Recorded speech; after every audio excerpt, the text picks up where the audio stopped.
உள் இடஒதுக்கீட்டால் பாதிக்கப்படும் பறையர்கள். இடஒதுக்கீடு என்பது தமிழகத்தில் ஓசி 10%, பிசி எம்பிசி 50%, எஸ்சி எஸ்டி பிரிவினருக்கு 19% தமிழக அரசால் வழங்கப்பட்டு வருகிறது. உள் இடஒதுக்கீட்டால் பாதிக்கப்படும் பறையர்கள் படிப்படியாக தனது தாய் மண்ணில் அகதியாக்கப்பட்டு வருகின்றனர். அந்த மக்கள் தொகையின் அடிப்படையிலே தமிழக அரசு எந்த ஒரு வாய்ப்பையும் வழங்குவதில்லை. அரசியல், சமூகவியல், பொருளாதாரத்துறை, தனியார் இடஒதுக்கீடு மக்கள் தொகை அடிப்படையில் வழங்கப்படுவதில்லை. இதனால் பெரும்பாலான பறையர் இளைஞர்கள் பாதிக்கப்படுகின்றனர். வட இந்தியர்கள் நுழைவாலும்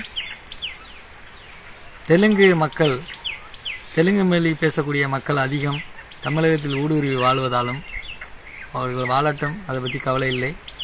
இருந்தாலும் அவர்கள் இந்த தமிழ் குடிகளில் இணைந்து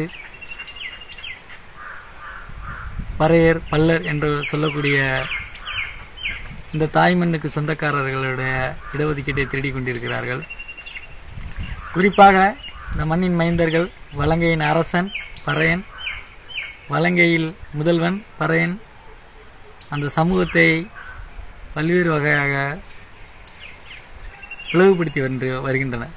இடஒதுக்கீடு என்பது அந்த மண்ணின் மைந்தர்கள் அந்த மண்ணை ஆள வேண்டும் என்று தமிழ் தேசியத்தின் தந்தை அயோத்திதாசர் சொல்லியிருக்கிறார். இடஒதுக்கீடு ரொம்ப முக்கியம். இரட்டமலை சீனிவாசன் என்ற கருத்தை வலியுறுத்தியிருக்கிறார். எம்சி ராஜா போன்ற மிக ஆளுமையான தலைவர்கள் இடஒதுக்கீட்டை பற்றி தொடர்ந்து பேசி வருகிறார்கள். சமீப காலமாக இடஒதுக்கீட்டை பற்றி பேசுவதற்கான தலைவர்கள் இல்லை, அதுக்கான அழுத்தம் கொடுவதற்கான காலமும் அமையவில்லை. இன்றைய இளைஞர்கள் இடஒதுக்கீட்டு பிரச்சனையால் வேலைவாய்ப்பை இழந்து வருவதால் தொடர்ந்து பேச வேண்டியிருக்கிறது. உள் இடஒதுக்கீடை அனுபவித்துக் கொண்டிருக்கிறவர்கள் தமிழர்கள் அல்ல, அவர்கள் தெலுங்கு குடியை சார்ந்தவர்கள். தமிழ்நாட்டில் தமிழர்களுக்கு உள் இடஒதுக்கீடு வழங்காதது மிக வருத்தமும் வேதனை அளிக்கிறது. இது தமிழக அரசு, குறிப்பாக திமுக ஆட்சியில் கலைஞர் அவர்களால் கொண்டு வரப்பட்ட உள் இடஒதுக்கீடு. இதனால் பாதிக்கப்படுவது பறையர்கள். மிகப்பெரிய அளவில் பாதிக்கப்படுகிறோம். தமிழர் அல்லாதவர்களை உள் இடஒதுக்கீட்டில் கொண்டு வந்து இந்த பறையர் இளைஞர்களுக்கு வேலை வாய்ப்பு, அவர்கள் வாழ்வாதாரத்தை முடக்கியிருக்கிறார்கள். திமுக அரசு அதற்கு பதில் சொல்லியாக வேண்டும். இது ஒரு உரம் இருந்தாலும் 3% எனக்கு பத்தலை, கூடுதலாக எனக்கு 6% கொடுங்கும்போது இன்னும் பறையர்கள் சொந்த தாய் மண்ணில் அகதியாக்கப்படுவார்கள். இந்த மண்ணின் மைந்தர்கள் அந்த மண்ணிலே ஈழத்தமிழர்கள் போல் நடத்தப்படுவார்கள். அதையும் நாம் தட்டி கேட்க வேண்டிய கடமை இருக்கிறது. அதனால் சமுதாய அமைப்பினர்கள், பறையர் இன அரசியல் தலைவர்கள் தொடர்ந்து கேள்வி எழுப்ப வேண்டிய தேவை இருக்கிறது. சொந்த தாய்மண் தமிழ்நாட்டில் தமிழருக்கே வேலைவாய்ப்புங்கிற அடிப்படையில் இடஒதுக்கீடும் பறையர்களுக்கு வழங்க வேண்டும், வழங்குவதற்கான அழுத்தம் கொடுக்க வேண்டும். அந்த அடிப்படையிலே பறையர் மக்களுக்கு, பறையர் இளைஞர்களுக்கு வேலைவாய்ப்பை உருவாக்கி தர வேண்டும் தமிழக அரசு.